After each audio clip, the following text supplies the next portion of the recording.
Muito boa noite, galera. Hoje nós vamos fazer uma das aulas, meu Deus, mais importantes do nosso curso sobre métodos de estudo, que é, vamos até compartilhar a tela aqui para vocês verem o título.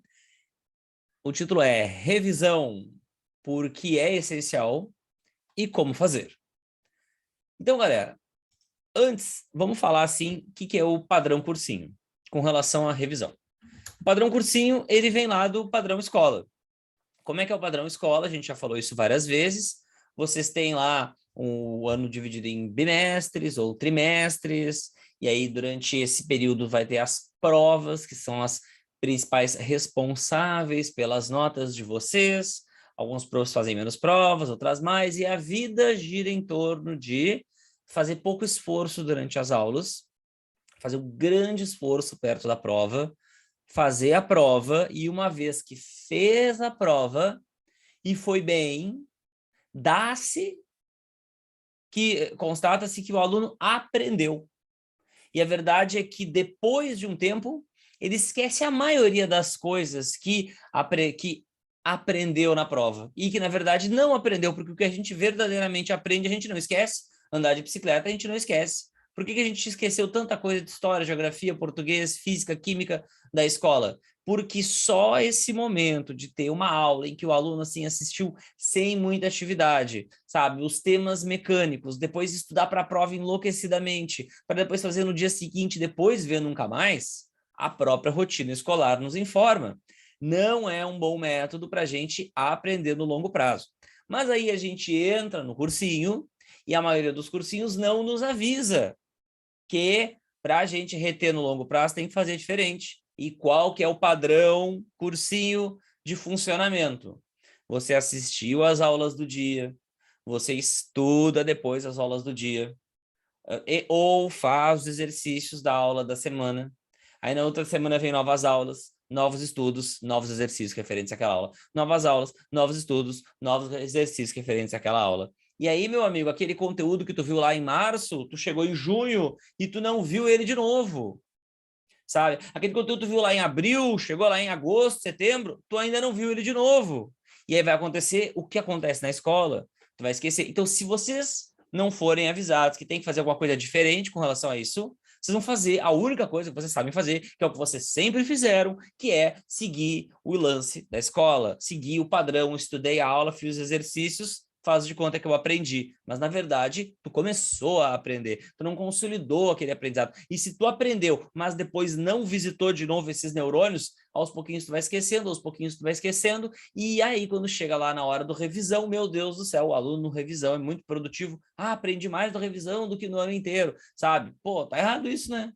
Tem que aprender no ano inteiro, revisão para revisar, não é para aprender, e o que eu escuto disso não é brincadeira.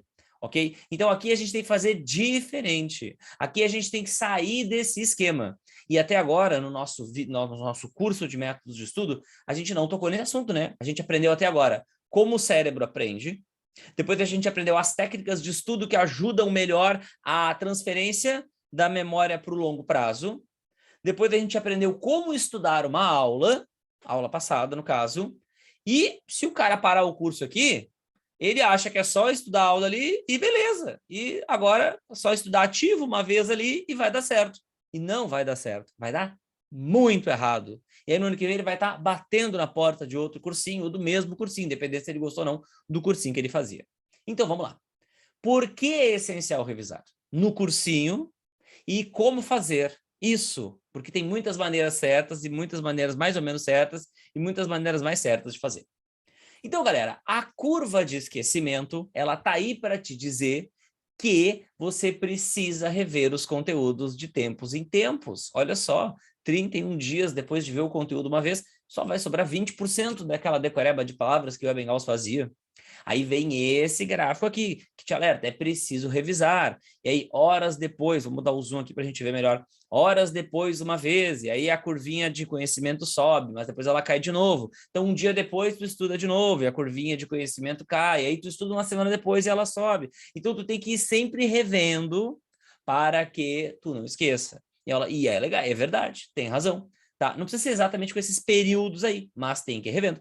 Mas, dependendo da maneira com que tu rever o conteúdo, essas linhas não vão subir da mesma maneira, porque como a gente viu na passada, o método faz muita, influencia muito a maneira como a gente vai gravar isso aí de maneira mais eficaz ou menos eficaz. Portanto, o método é fundamental para a revisão ter mais ou menos sucesso. E aí eu trago o resultado do artigo de 2 semanas atrás, lembrando, né, que a prática de tentar recordar das informações ativamente, ou seja, o active recall, como a gente chama, é a mais eficaz contra qualquer tipo de questionamento que te fizerem. Mais eficaz do que estudar várias vezes a mesma coisa de maneira passiva, mais eficaz do que fazer resumo passivo.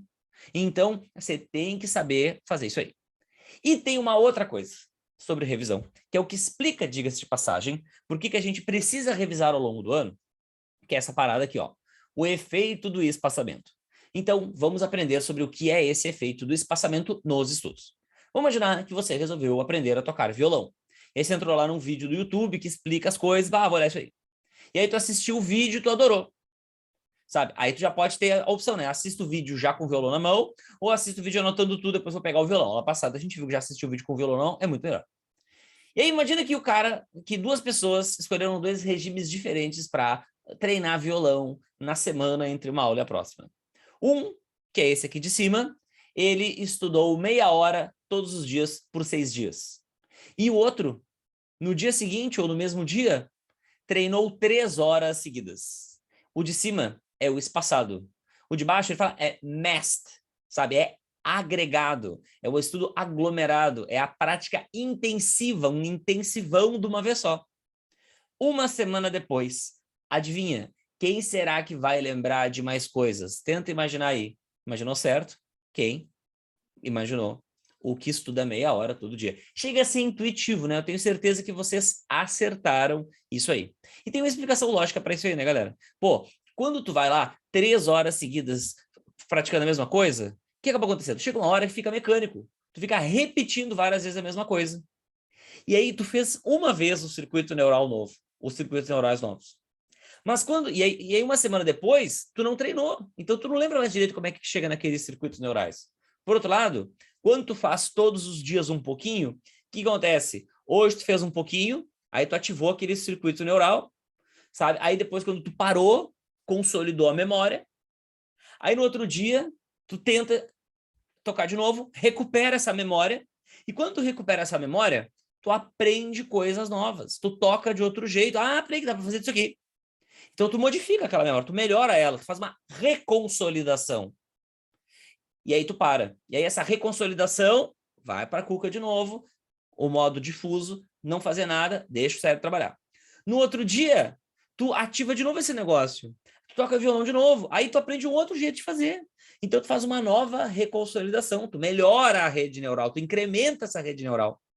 Então quanto mais vezes você vê isso espaçado, mais dá tempo do conhecimento sedimentar na tua cabeça, mais dá tempo para a memória ir para o longo prazo, sabe? Se tu faz isso 3 horas seguidas, direto, tu vai perder muitos detalhes que tu aprendeu nessas 3 horas, que fazendo todos os dias um pouquinho, tu consegue gravar muito melhor.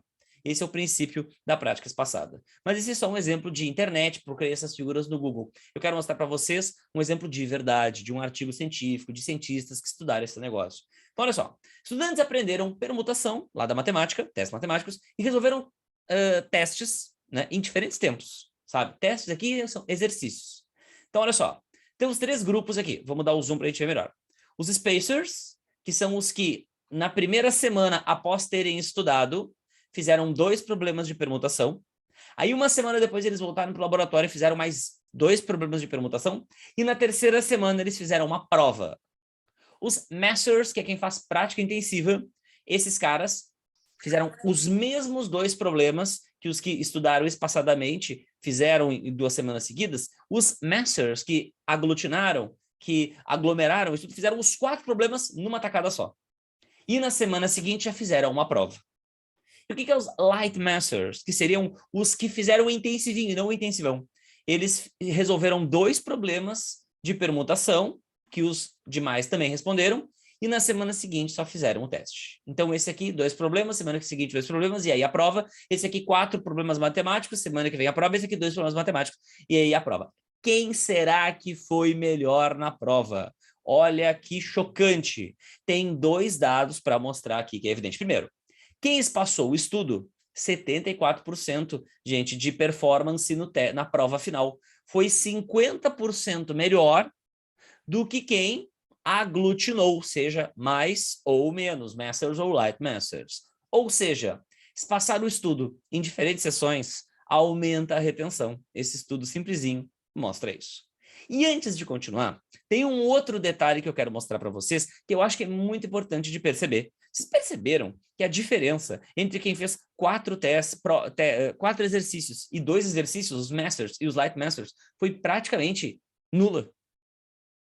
Isso aqui decorre de um fenômeno que a gente chama de sobreaprendizagem. O que é isso aí? Quando a gente está estudando matemática, o professor dá lá 40 exercícios de matemática, porque ele quer, enfim, que a gente grave aquele negócio. E tu tá lá fazendo os exercícios, tu tá no 15. E aí quando chega o 16, tá, é a mesma coisa. 17, tá, é a mesma coisa. 19, tá, é a mesma coisa. Quando tu começa a fazer uma lista, você deve ter esse sentimento aí. E tu vai vendo que, tipo, esse negócio aqui tá sempre a mesma coisa. Então, tu tá perdendo o teu tempo, continuando a fazer testes no mesmo momento, na mesma sessão de estudo, se tu já tá manjando como é que faz a parada. É hora de parar. Se continuar, vai estar fazendo sobreaprendizagem. Vai estar, tipo assim, fazendo mecanicamente uma coisa que não precisa mais. O que é melhor é parar quando viu que tá ficando muito fácil e dias depois voltar. Para esse novo aprendizado se consolidar na memória, e dias depois tu vai ter dado uma esquecidinha, vai ter que chegar lá de novo, vai fazer de novo, vai olhar de um jeito diferente, vai gravar muito melhor, sabe? Então isso é muito importante para quando, por exemplo, a gente está estudando uma aula, e aí a gente começa a fazer o resumo em casa, e tipo, a gente não se dá conta que quase tudo do resumo a gente já sabe. Então tá perdendo tempo, tá fazendo sobreaprendizagem. Galera, a gente tem que aprender, eu vou falar isso para vocês hoje, a reduzir esse tempo que a gente fica estudando a aula e fazendo os exercícios de aula. Isso aí, tem gente que já sabe fazer, tem gente que não sabe fazer, mais adiante eu vou falar sobre isso. Mas assim, sobreaprendizagem é um ponto importante que na hora da revisão faz diferença, porque identificar que tu tá fazendo isso vai fazer tu fazer menos. E quanto menos tu faz isso, mais tempo tu vai ter no teu planejamento de estudos para revisar. E aí, galera, olha o poder desse efeito de espaçamento. Tem uma revisão científica que os caras fizeram, que estudaram mais de 800 artigos científicos. E os 800 mostraram o benefício de estudar espaçadamente em relação a estudar tudo de uma vez só, prática intensiva, agregada. Olha essa tabela. O que é essa tabela aqui? Ó? Massed, aqui, Spaced. Deixa eu pegar aqui a minha canetinha, que eu acho que fica mais fácil da gente conseguir se coordenar. Massed, Spaced. E aí, porcentagem de questões corretas nos testes que os 800 artigos científicos fizeram. E aí, independente de quanto tempo tu fica entre uma sessão de exercícios e outra, tipo de 1 minuto até 31 dias a cada sessão de estudos, em todos os casos, aglutinar o estudo faz tu lembrar menos lá na frente. E espaçar o estudo em diferentes sessões faz tu lembrar mais lá da frente. Galera, 800 estudos, não tem discussão. Espaçar o estudo em vários momentos ao longo do tempo vai aumentar a porcentagem de coisas que tu lembra, em detrimento do que fazer o intensivão escolar. Então, essa tabela aí, ela é um carimbo do porquê o intensivão escolar, aquele ultra estudo antes da prova, ele não foi interessante porque tu não lembra de quase nada do que tu fez aquela vez. Eu não lembro, vocês não lembram, todo mundo já fez isso, sabe? E tá aqui a prova científica, que o melhor é ir devagar ou sempre, é ir um pouco todo dia, sabe? Na escola teria outra proposta, eu não vou falar agora, porque a gente não tá na escola, a gente tá no cursinho.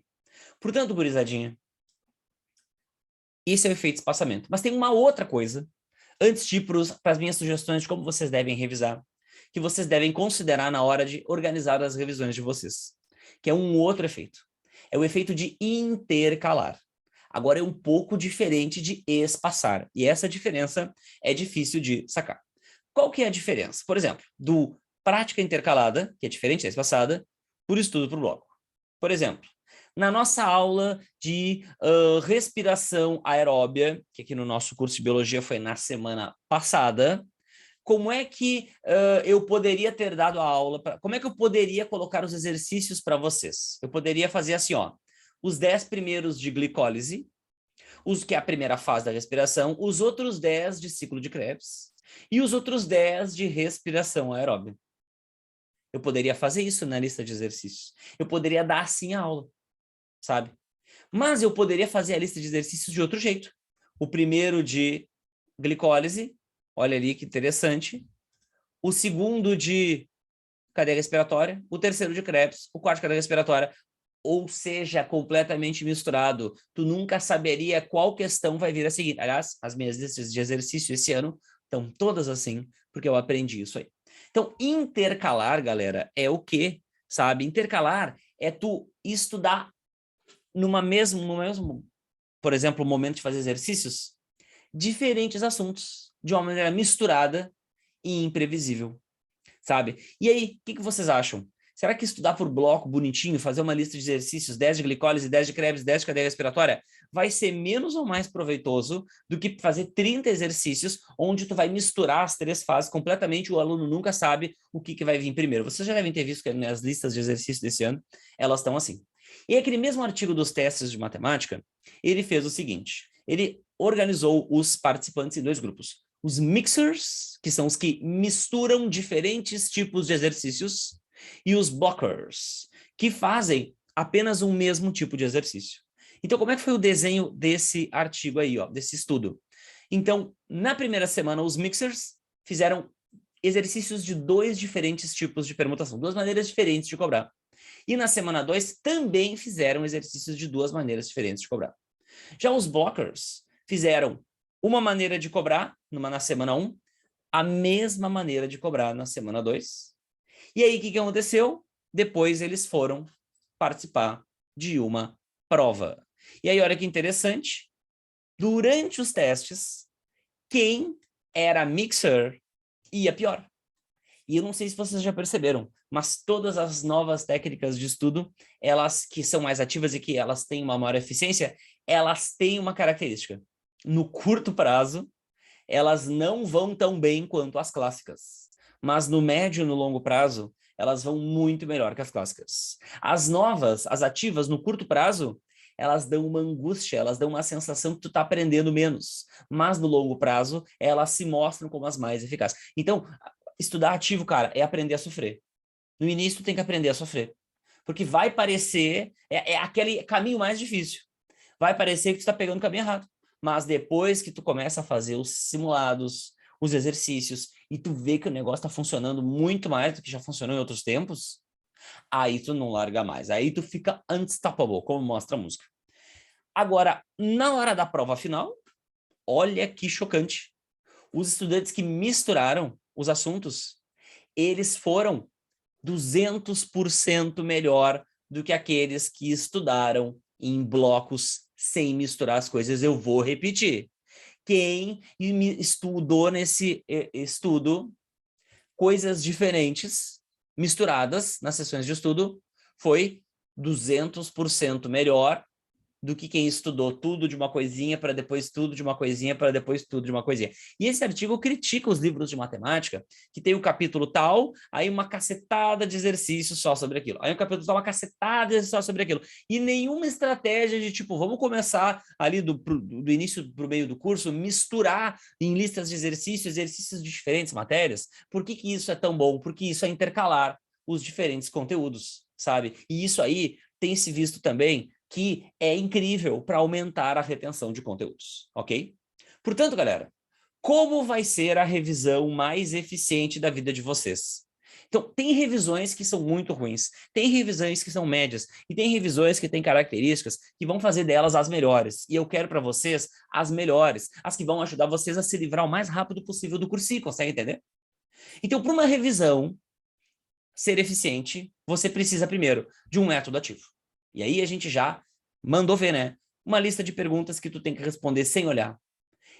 Testes de vestibular, que são a grande vantagem do vestibulando com relação a qualquer outro tipo de concurseiro ou estudante de faculdade. E os flashcards, que a galera que estuda medicina tanto adora e que a galera do cursinho tem adorado cada vez mais. Então, são métodos ativos em que tu vai ter que, ó, quebrar a cabeça. Poderia colocar aqui também o auto podcast, que é tu explicar sozinho para ti, depois de um tempo, algum conteúdo. Mas não basta saber os métodos ativos. Você tem que saber quando empregá-los. Então, você tem que espaçar esses estudos. E quando você for para a sua sessão de revisão, de preferência, você tem que fazer a prática intercalada. Você tem que fazer de tempos em tempos e em cada sessão misturar. Quanto mais tu misturar, mais trabalho vai dar. Quanto mais ativo for o método, mais trabalho vai dar. Quanto mais espaçada for a revisão, mais trabalho vai dar para organizar. Agora, lá na frente, a ciência é irrefutável. Vocês vão lembrar mais das coisas, ok? Só que realmente é muito difícil, galera, fazer essas 3 coisas de uma vez só. E é por isso que eu vou trazer agora para vocês ideias, insights, daquilo que eu acho que vocês têm que fazer. E aí eu vou ser um pouco menos científico, porque não tem, tipo assim, artigos científicos mostrando qual é a melhor maneira de vestibulandos estudarem para conseguirem aumentar sua retenção e passarem, sabe? Os artigos científicos, eles são mais, digamos assim, genéricos na hora dos testes. Mas eu já passo, né? Acho que faz um ano, muito tempo, sabe? Escutando muitos vídeos de YouTube, de youtubers que manjam sobre como revisar. Eu passo muito tempo escutando entrevistas de youtubers com alunos aprovados em medicina e eu fico, ó, escutando o que eles fazem para revisar, o que eles fazem para estudar, sabe? E eu, claro, fico acompanhando os meus próprios alunos há 10 anos, né, galera? Esse ano o curso está completando 10 anos de vida e eu acompanho muito de próximo, eu pergunto para os alunos, eu instigo, como é que tá revisando, como é que faz?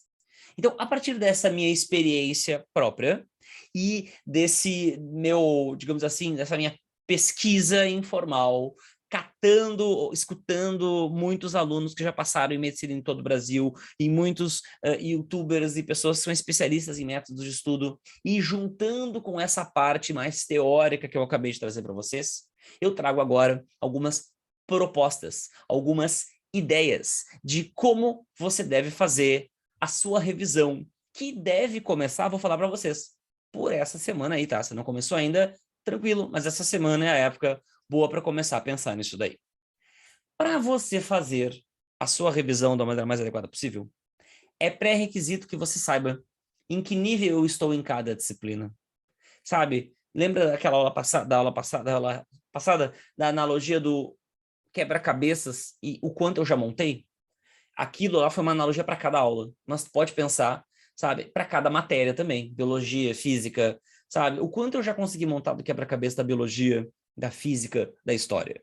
E aí eu, didaticamente aqui, vou separar os alunos em 3 categorias. Claro que muitos vão estar entre 2 categorias que eu coloquei aqui, sabe, intermediários, mas, em vias gerais, eu vejo os alunos que chegam para mim como iniciantes, intermediários e experientes.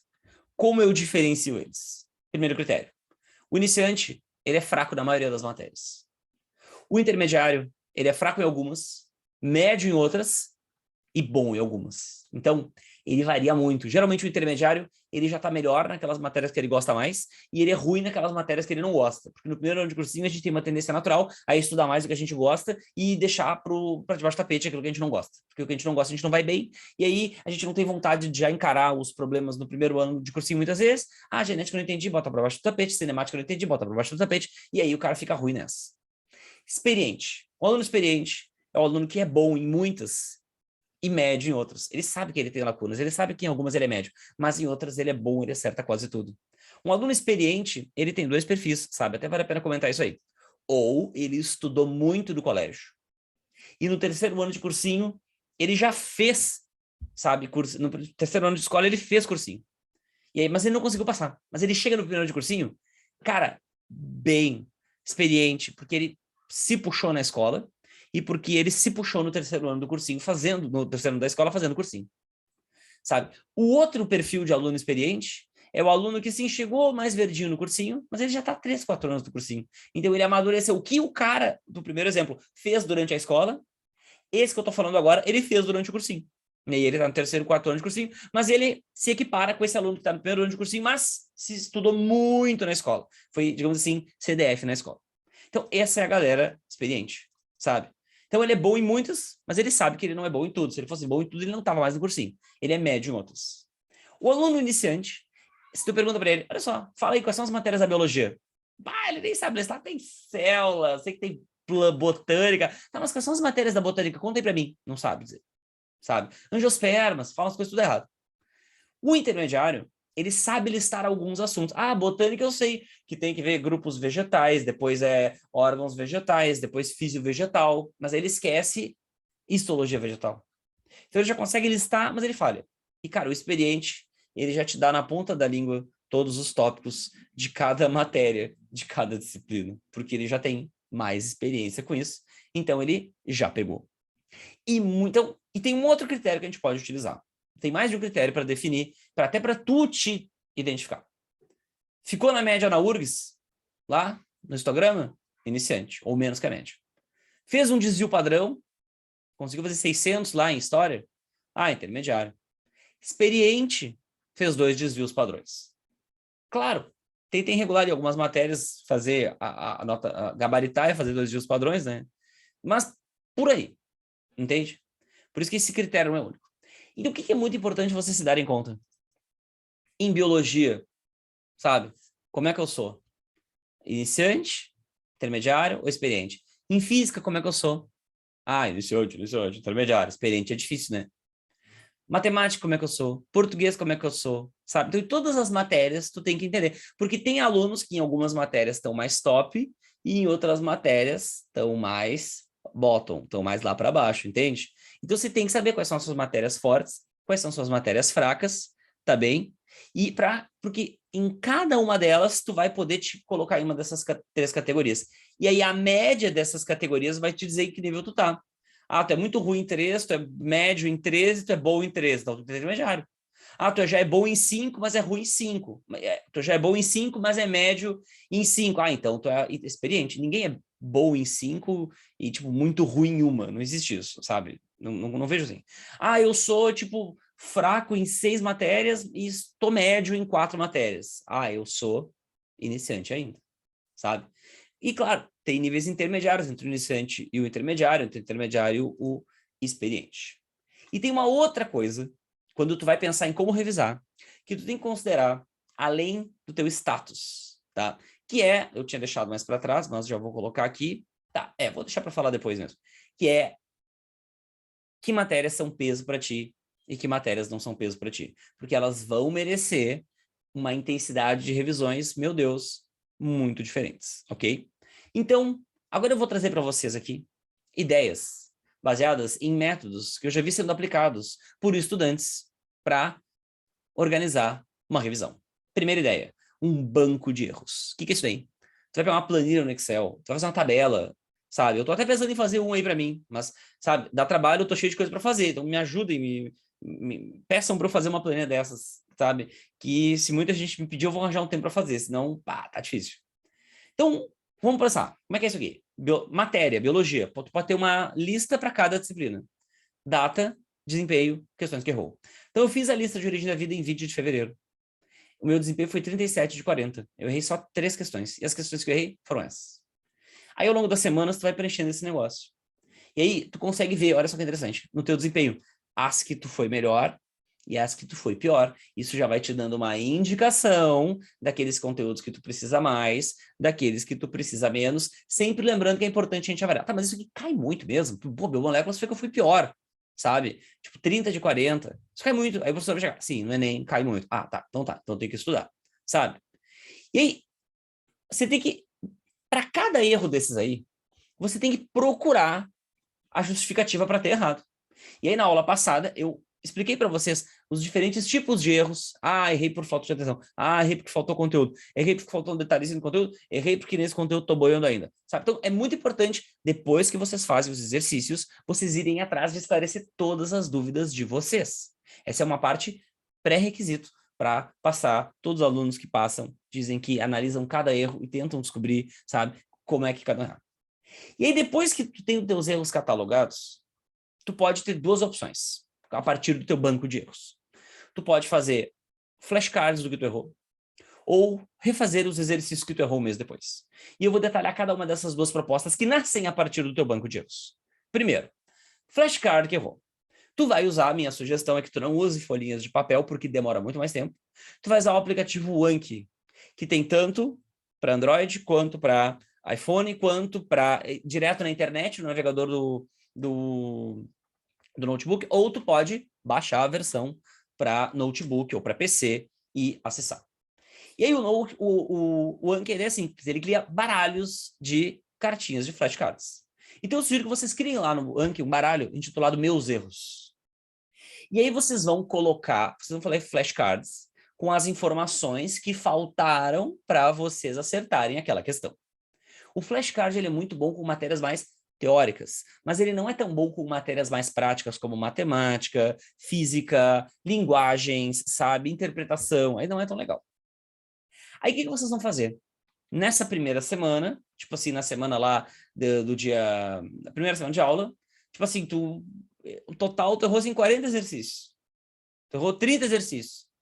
Então tu gerou 30 flashcards. Ou daqui a pouco tem um exercício ali, isso que precisa de flashcard, cara. Foi bobagem, foi desatenção. Tá, mas se foi erro de matéria, aí tem que botar, sabe? E aí o que tu vai fazer? Tu vai pegar o horário da tua semana para revisar isso aí. Botar o Anki para te perguntar as coisas. E ele vai sorteando os flashcards e coloca as coisas para ti. O que é muito interessante fazer? Colocar de várias matérias num baralho. Porque aí tu vai estar fazendo a prática intercalada, sabe? Agora, se tu achar que fica muito grande, bom, tu pode fazer o baralho dos erros de biologia, o baralho dos erros de física não, porque física não é bom para isso. O baralho dos erros de geografia, de história, sabe? E aí, usar o período para esse negócio. No Anki, tu pode também, se quiser, configurar para ele colocar 3 baralhos diferentes com perguntas para ti. E aí eu já indiquei vídeos que ensinam como usar o Anki no YouTube, e aí eu acho que é mais proveitoso vocês olhar esses aí, que inclusive entendem muito melhor que Anki do que eu. E o legal do Anki é o seguinte, ó. Na semana seguinte, o programa vai lembrar as que tu errou e as que tu acertou. E as que tu errou, ele vai botar mais vezes para ti. E as que tu errou, ele vai colocar menos vezes para ti. Então, ele tem uma inteligência artificial que vai fazendo isso daí. E isso, cara, é muito bom. Então, toda semana tu pode fazer essas revisõezinhas. Com o tempo, quando tu vê que tem perguntas que o Anki tá colocando para ti, cara, que tu não vai errar mais, que tu já gravou, que já foi pro longo prazo, tu pode ir lá no baralho e deletar perguntas de tempos em tempos, já que toda semana vão entrar novas perguntas, é legal que toda semana vão saindo novas perguntas. Não, cara, é muito tempo que tu perde. E aí é uma coisa, cara, que no dia a dia tu vai tentar ver. Então, é uma ideia, não tô dizendo façam isso, tá? É uma ideia a se considerar. Segundo, refazer as questões que errou. Fazer o que eu chamo de um caderninho de erros. Como é que é isso aí? Tu vai eleger um horário da semana e refazer as questões que errou, seja dos simulados, seja das listas de exercícios, seja das provas antigas. Mas tu vai ter uma organização para fazer essas questões, tipo assim, 1 mês, 2 meses depois de tu já ter feito elas. Porque em 1, 2 meses dá tempo de tu esquecer de como é que era a resolução para te testar de novo, porque às vezes a gente faz a resolução de uma questão e aí, porque viu o professor fazendo a resolução, entendi, sabe? Agora, se tu for fazer outro dia, tu vai lembrar da resolução, entendi. Então, se tu deixar 1 mês para fazer, aí vamos ver se entendeu. Então, tu pode organizar uma vez por semana, fazer assim, ó, os simulados de erros. Como é que vão ser esses simulados de erros, tá? Depois, tu vai pegar, juntar, vai ter tudo numeradinho ali a cada semana. Tu pode anotar num caderninho, sabe? Erros dessa semana e já marcar para daqui a um mês eu vou fazer. E aí, um por um, ir refazer as questões. E tentar entender se tu conseguiria fazer dessa vez, sabe? É fundamental, claro, antes de começar isso, sempre tentar descobrir por que errou. Isso vai ser mais interessante com matérias práticas, matemática, física, linguagens, genética, por exemplo, na biologia, química, 2/3 da química dá para usar isso, entende? Inglês, língua estrangeira. Tu pode fazer isso para exatas e essas mais práticas, e flashcards para as mais teóricas, ou tu pode fazer isso tudo. Para todas as matérias, tu pode fazer o caderninho de erros, sabe? E aí matou. O caderninho de erros, cada semana, tu faz o primeiro, vê quanto tempo demora, e aí vai vendo, você vai precisar de 1 sessão para caderno de erros, de 2 sessões para caderno de erros, mas isso é muito bom, galera. E aí quando vocês acertam um exercício de novo sozinhos, então não precisa fazer mais. Se tu errou um exercício de novo, ele daqui a um mês vai ter que ser integrado a um novo simulado de erros. Entende? Então, dessa maneira, a gente faz dessa maneira. Então, vamos lá. Elege um horário por semana para refazer as questões que errou 1, 2 meses depois de ter feito, sabe? Essencial antes de organizar e tentar entender por que errou quando fez da primeira vez. Uma vez por semana fazer o simulado de erros com todas as matérias, com os erros de um mês atrás. Então, demanda uma organização, entendeu? Tu tem que ter tabulado isso aí, sabe? Numa planilha de Excel, num Notion ou num caderninho, que é como o menino que desenvolveu esse método fazia, num caderninho que ele ia anotando ali. Serve também. As que você errou de novo, voltam para a lista e tem que ser feito no simulado de erros do mês que vem. Aí você vai lá e faz um código ali, né? Ah, o livro de biologia, página tal, questão tal. E aí tem que ir lá e refazer e tentar lembrar por que fez isso aí. É uma outra maneira muito boa para exatas, já que nos flashcards não são tão bons para exatas e linguagens. Bom, então essa é uma boa maneira de revisar exatas e linguagens, os erros que você fez. Então, a partir de uma lista de erros, de um caderno de erros, você pode, olha aqui em cima, fazer flashcards ou simulado de erros. E aí agora, para você, segundo, ideias. Para você que não pegou o conteúdo, tipo assim, você assistiu lá a matéria, sentiu que estava difícil, demorou muito tempo para estudar, aí quando foi fazer os exercícios, pô, fez 50% de desempenho. Ruim, né? Mas tem que ser maduro, não adianta só ficar se lamentando, sabe?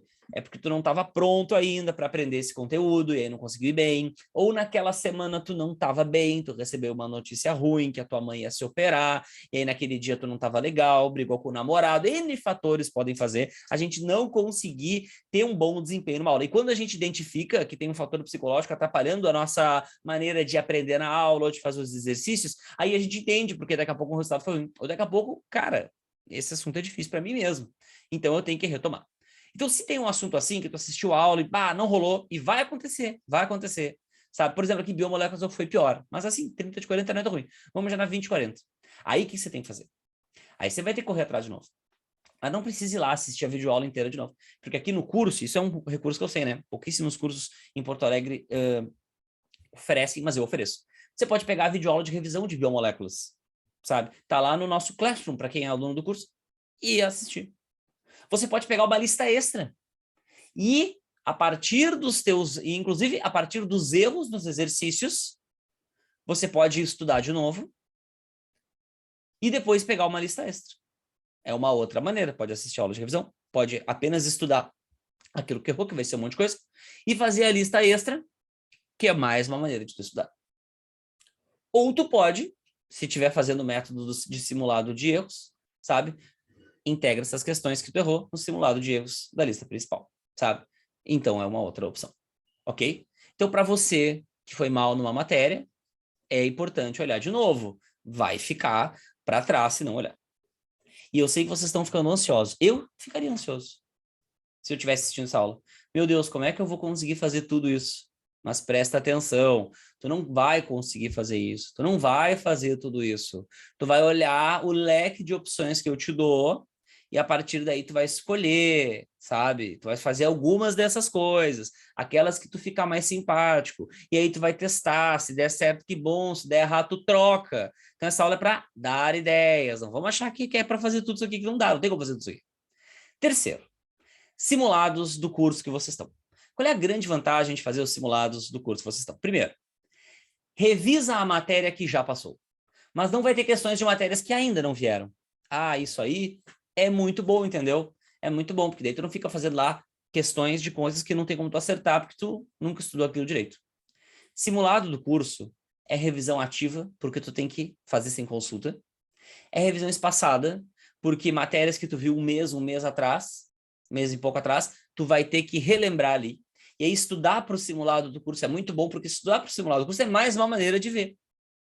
E o simulado do curso vai cair todas as matérias. Tu não sabe quais matérias vão cair ali. E se for um simulado bem montado, ele não vai ter as 3 primeiras da aula 1, as 3 primeiras da aula 2, as 3 outras da aula 3. Não, a primeira é da aula 1, a segunda é da aula 4, a terceira é da aula 3, sabe? Vocês devem ter visto, para quem está fazendo o curso de biologia comigo, vocês estão vendo aí que a gente já fez o nosso primeiro simulado e ele veio assim, sabe? Essa intercalação é muito importante para ajudar no aprendizado. Faz ficar mais difícil, mas é aquilo que eu falei. Quem escolhe os métodos ativos escolhe o caminho mais difícil. Mas quando vê os resultados dos métodos ativos, daí se sente unstoppable.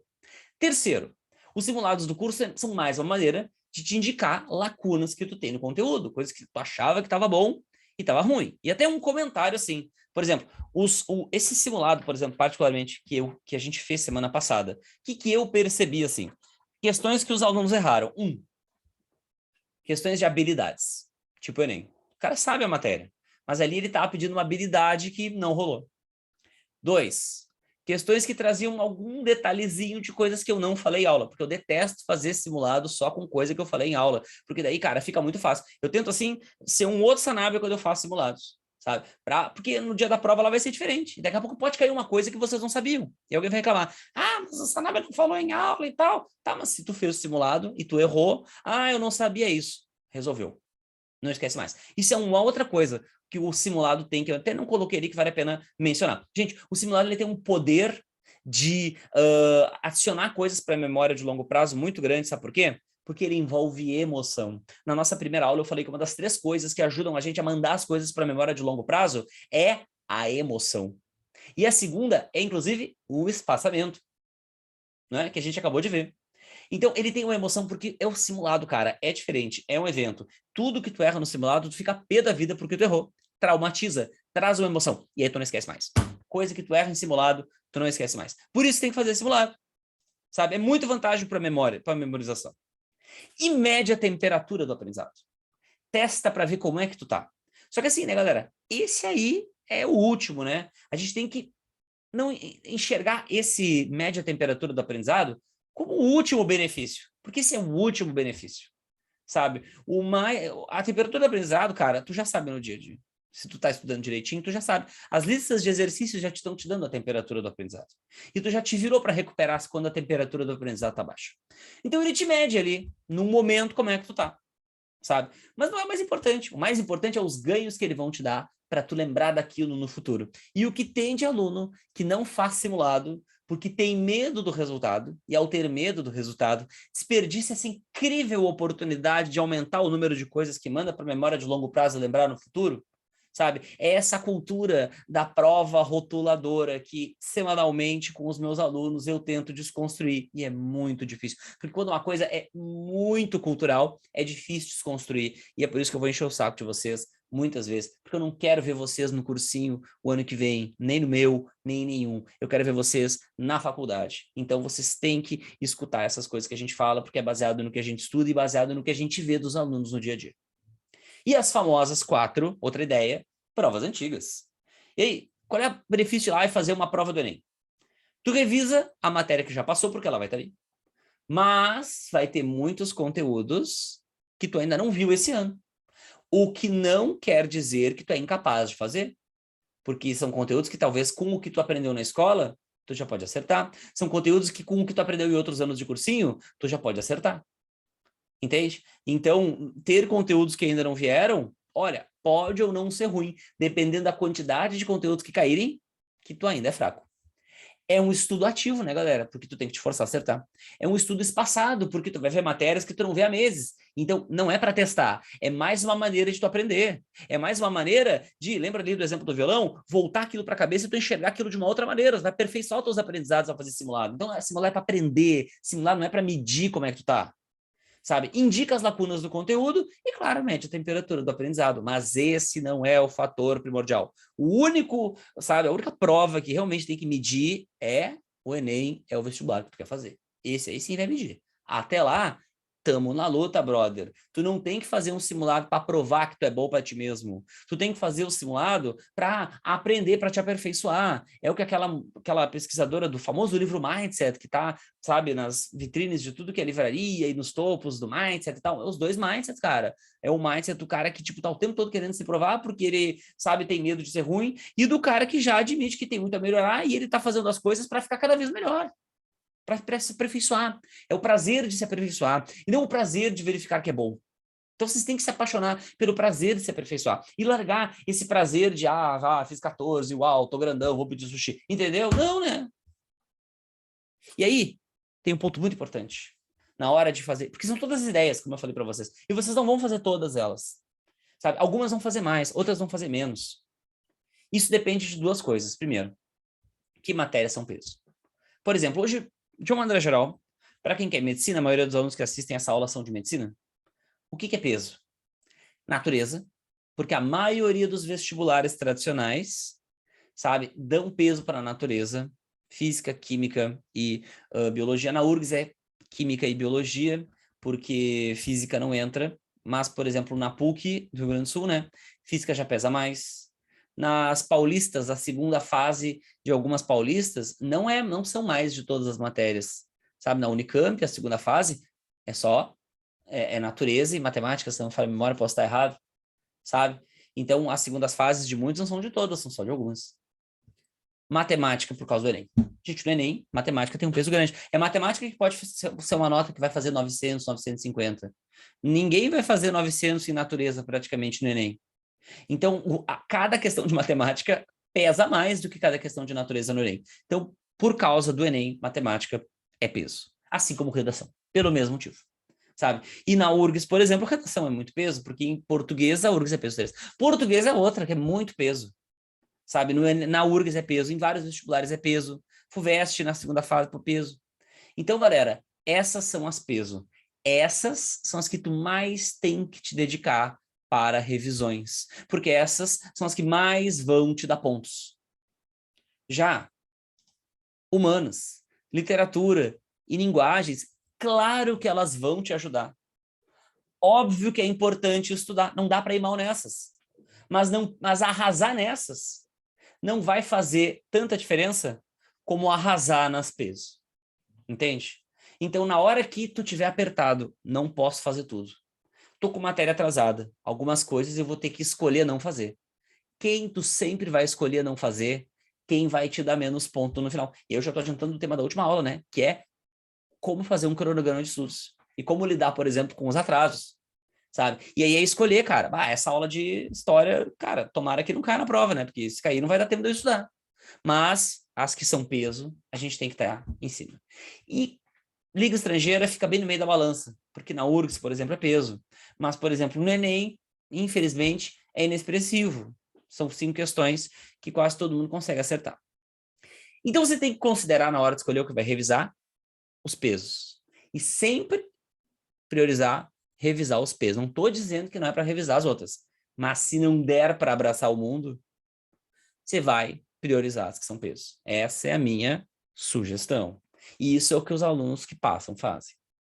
E aí, lembrando, se você é iniciante, intermediário ou experiente, isso também, além dos pesos, vai fazer muita diferença na maneira de revisar.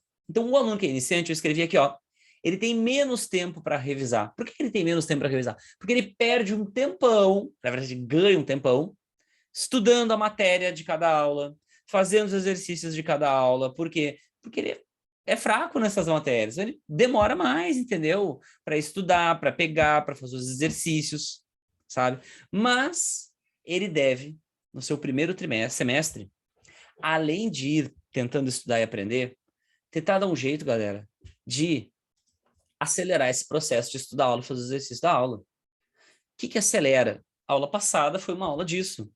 Dá uma olhada na matéria que vai ser falada antes, já para tu saber como é que ela vai se organizar.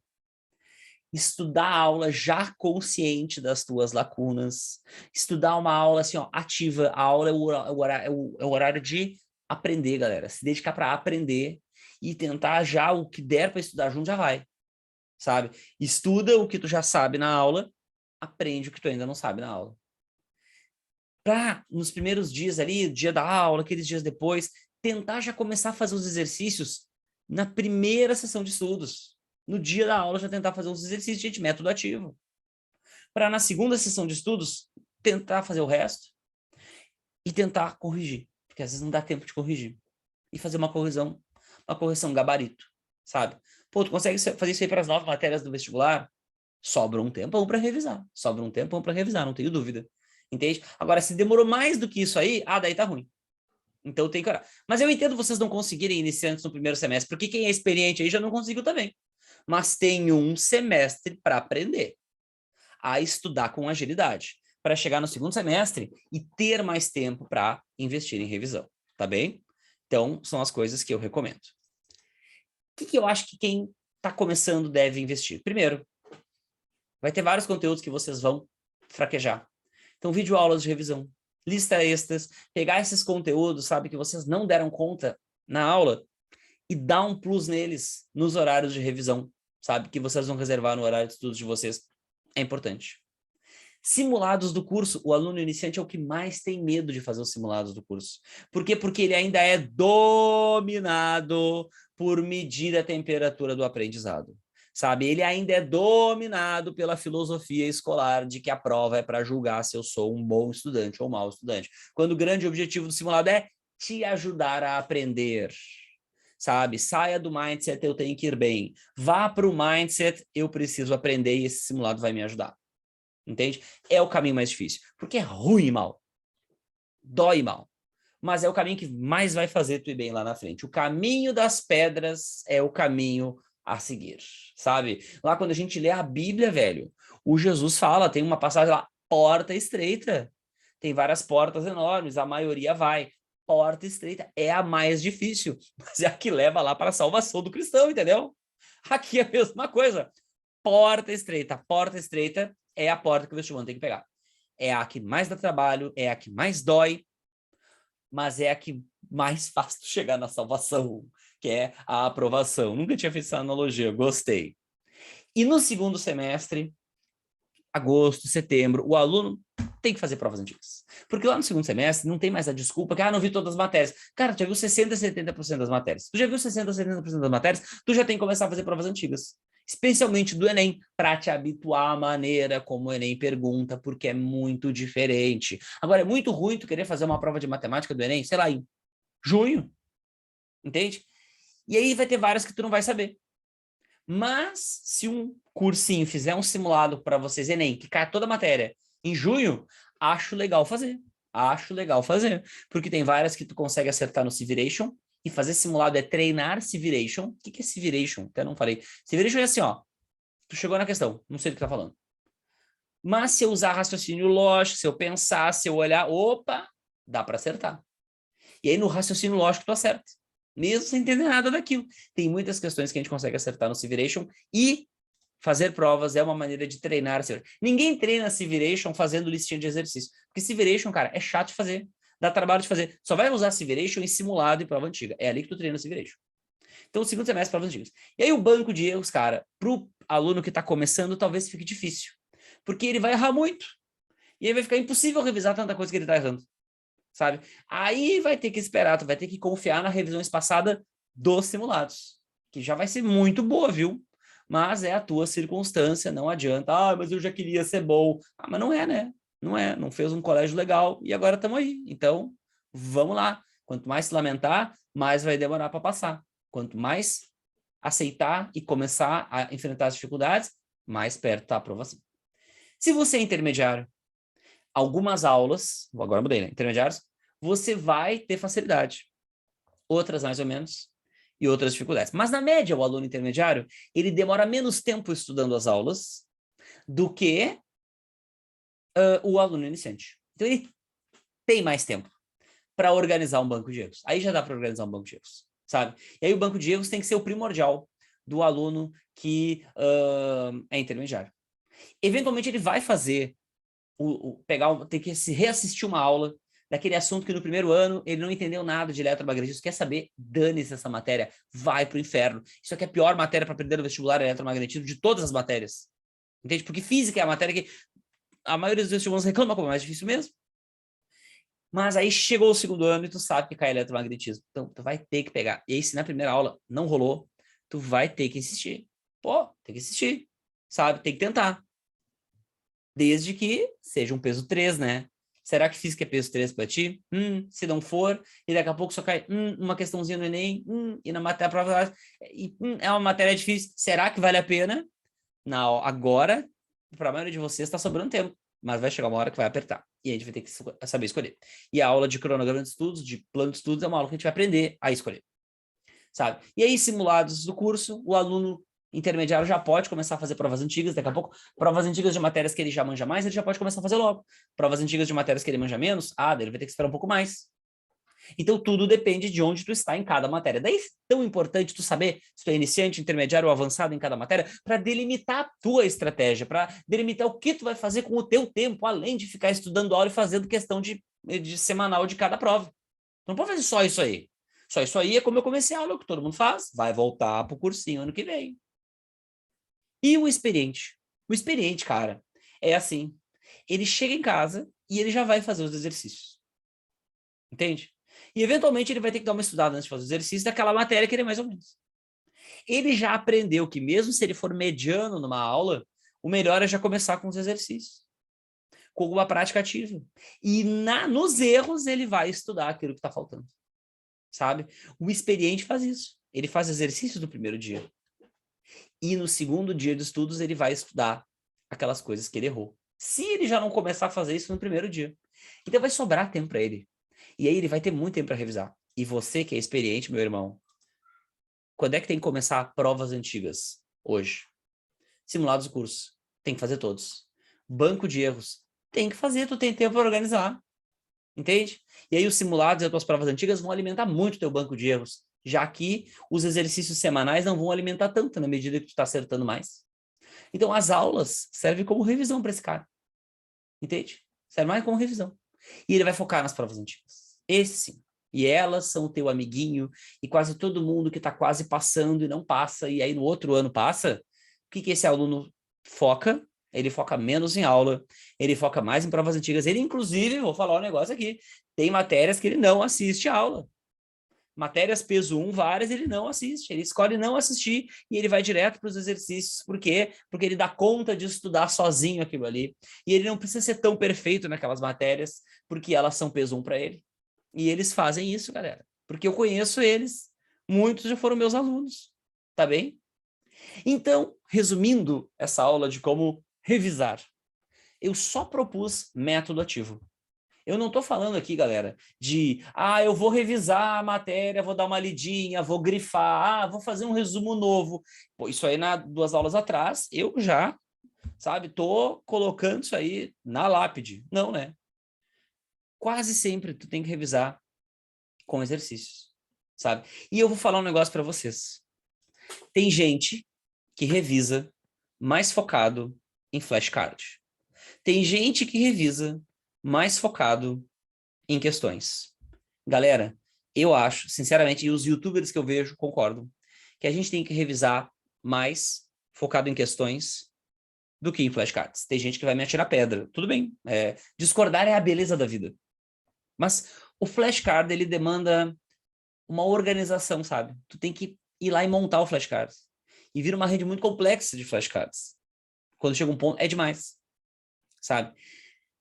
E por que estudante de medicina usa muito flashcard, na minha opinião?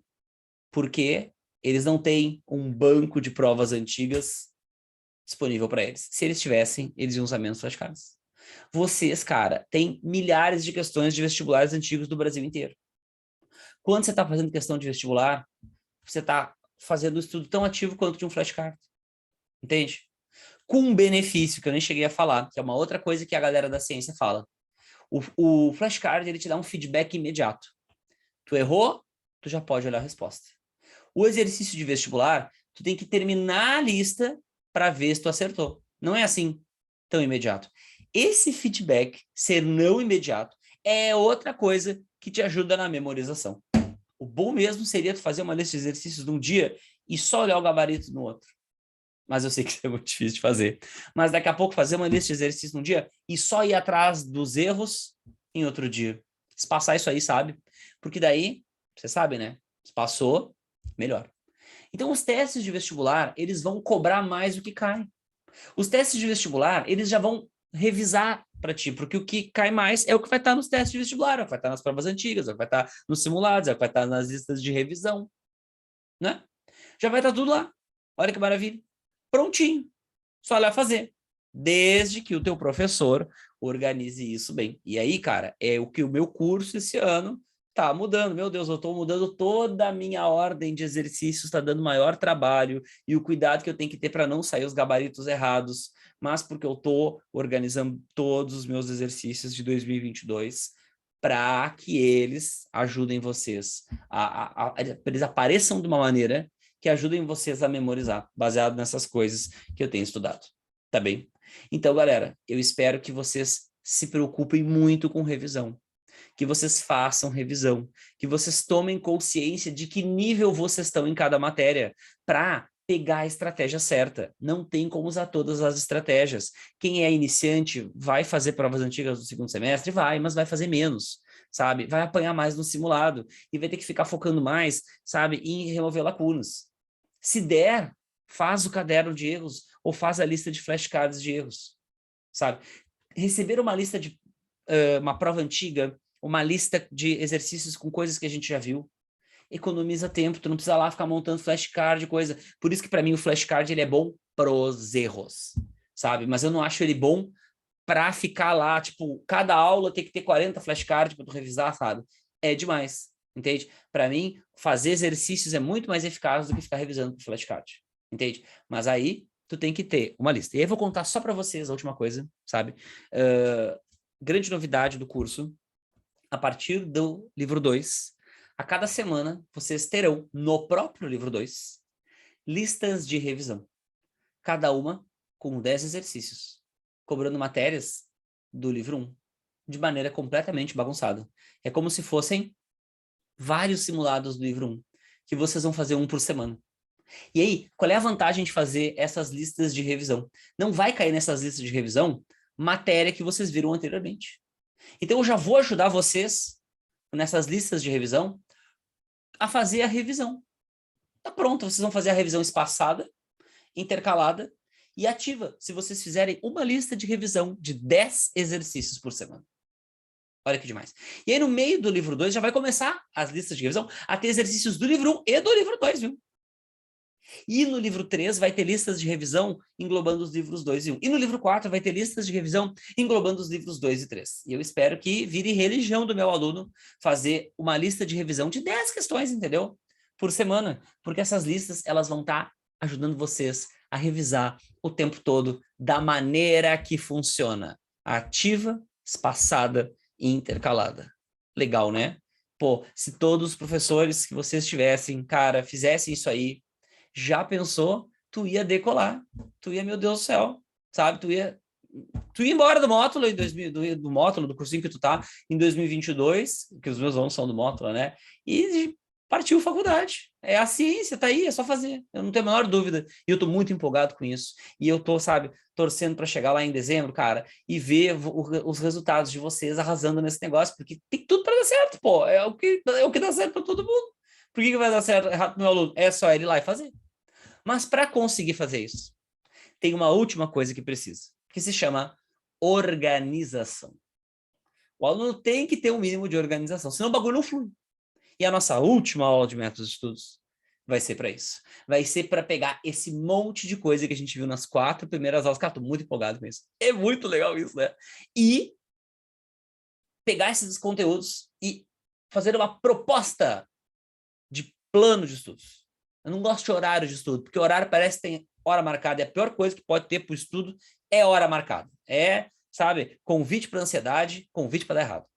É o plano de estudos, que vai contemplar tanto estudar as aulas da semana, como reservar horários para revisão. É a versão 2.0 do meu vídeo de horário de estudos, que eu tenho certeza que todo mundo que está aqui deve ter assistido, porque é interessado. Começa. Vai ser a versão... Eu vou olhar aquele vídeo de métodos de estudo, aquele vídeo que eu fiz, vou olhar, vou reassistir. E a partir dele eu vou atualizar e fazer um novo para nós. E aí, cara, vocês vão aprender que o modelo de horário de estudo é uma base, né? Ele vai mudando ao longo do tempo. Vocês vão ter autonomia para fazer isso, tá? Era isso que eu tinha para falar hoje. Beijo, muito obrigado e até semana que vem.